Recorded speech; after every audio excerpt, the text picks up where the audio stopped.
Hola, en este video vamos a hablar sobre el desempeño. El desempeño es un elemento muy importante en programación paralela. Estamos interesados en desarrollar programas que efectivamente mejoren el desempeño de las aplicaciones.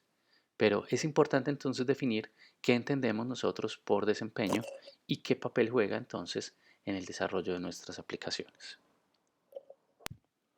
En general, podemos decir que el desempeño puede referirse al hecho de reducir el tiempo total de ejecución. Esto lo conocemos como latencia. Por otro lado, podríamos determinar que nosotros quisiéramos desempeño en la medida que queremos incrementar la velocidad para procesar una serie de resultados. Esto lo conocemos como rendimiento.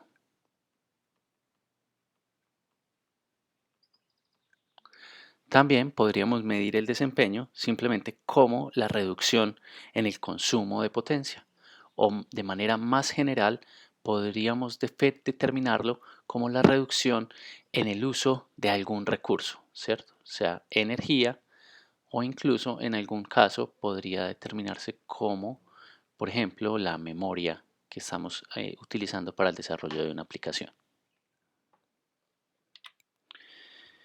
En general, cuando hablamos del desempeño, tenemos diferentes elementos en los cuales nosotros estamos interesados en mejorar. Aquí presentamos algunos ejemplos en los cuales podríamos mejorar el desempeño. Por ejemplo, queremos entonces mejorar el desempeño en actividades que tengan alto costo computacional. Hablamos principalmente de problemas de tipo NP-hard, los cuales usualmente pueden ser determinados como problemas de optimización combinatoria. Estos problemas usualmente tienen una complejidad factorial o una complejidad exponencial. Por otro lado, podríamos hablar de problemas que tienen gran dimensión, que procesan un gran conjunto de datos. Este tipo de problemas usualmente tienen un costo moderado, es decir, que su complejidad computacional es de tipo usualmente polinomial.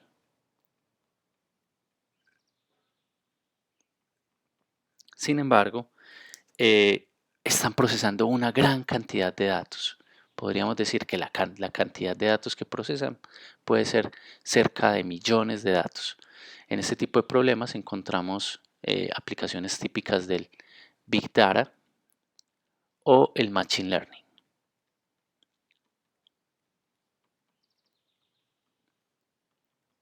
Por otro lado, tenemos entonces aquellos problemas de tiempo real, en los cuales su costo computacional es bajo, pero tenemos unas restricciones de tiempo real muy grandes o restricciones de tiempo bastante duras con el objetivo de cumplir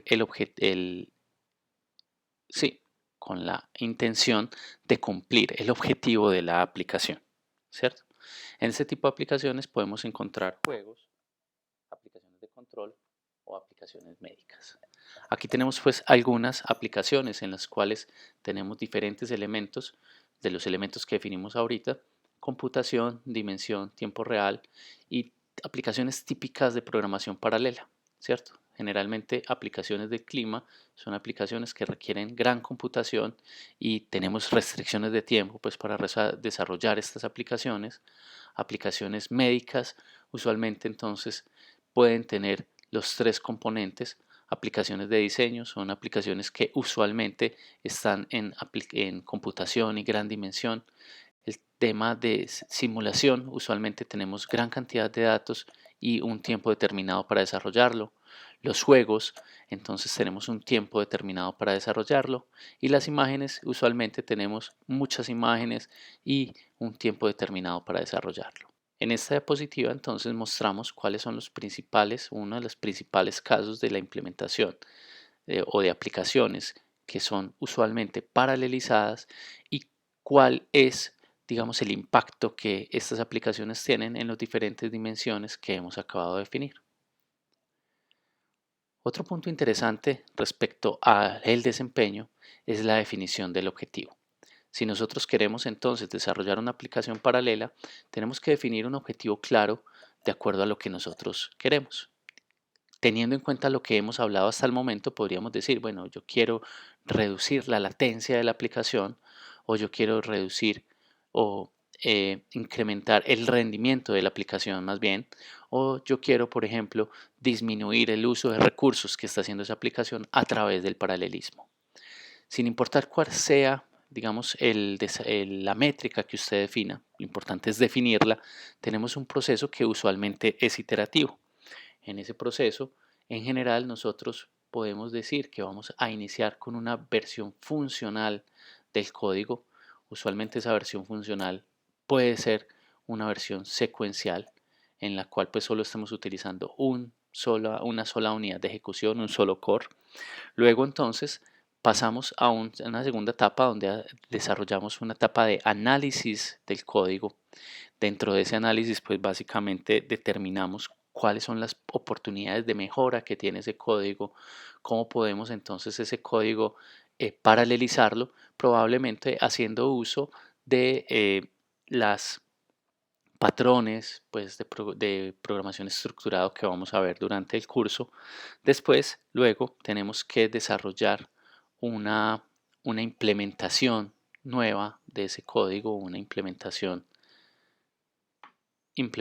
paralela, en el caso pues que nos convoca aquí, una implementación paralela del código. Luego vamos a hacer entonces una validación funcional de ese código.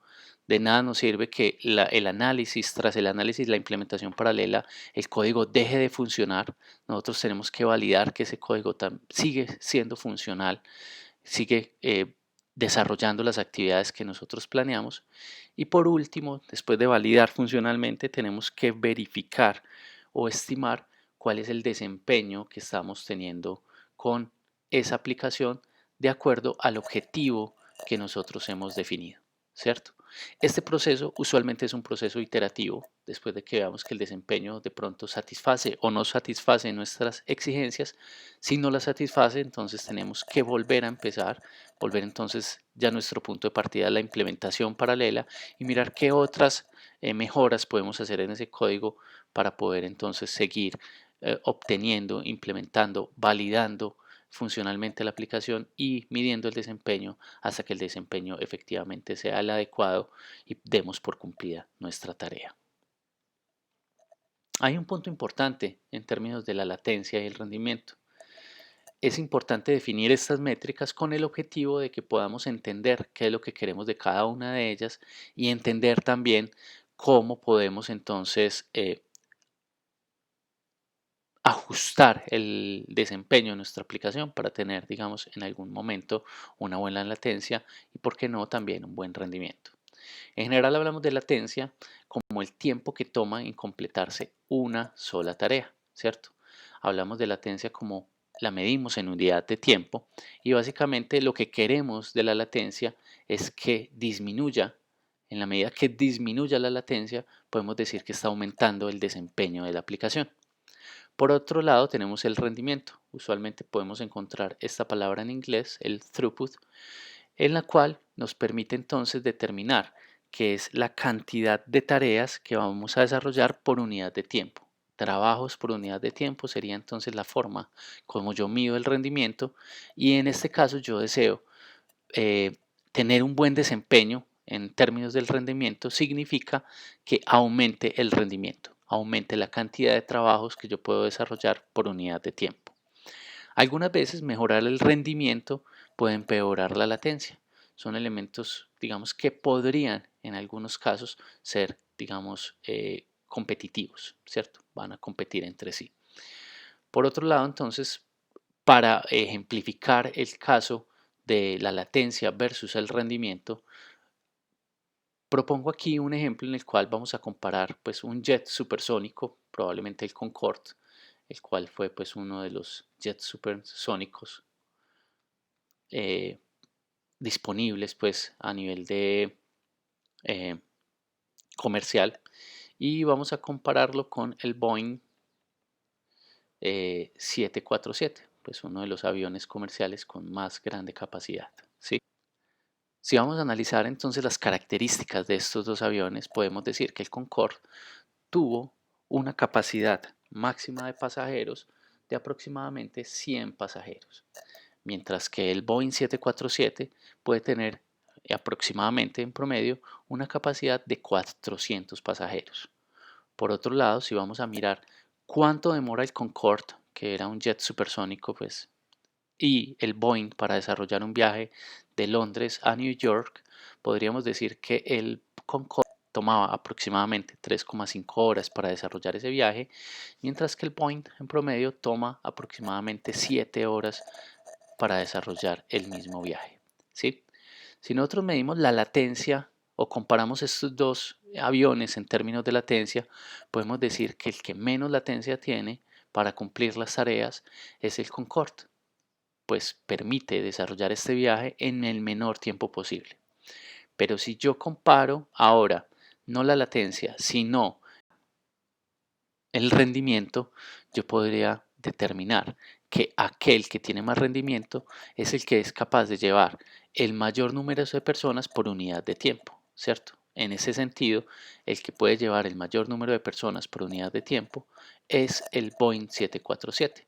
Si hacemos esta división de 100 entre 3,5 y de 400 entre 7, podemos darnos cuenta entonces que el resultado es 28 pasajeros por hora, mientras que para el Boeing es 57 pasajeros por hora.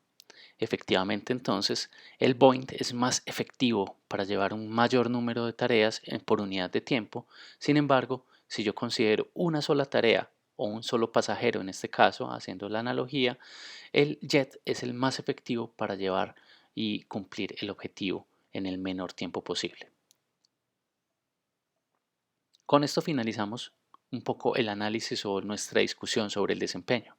En el próximo video vamos a hablar de algunas métricas que nos van a permitir medir el desempeño en el contexto de las aplicaciones paralelas.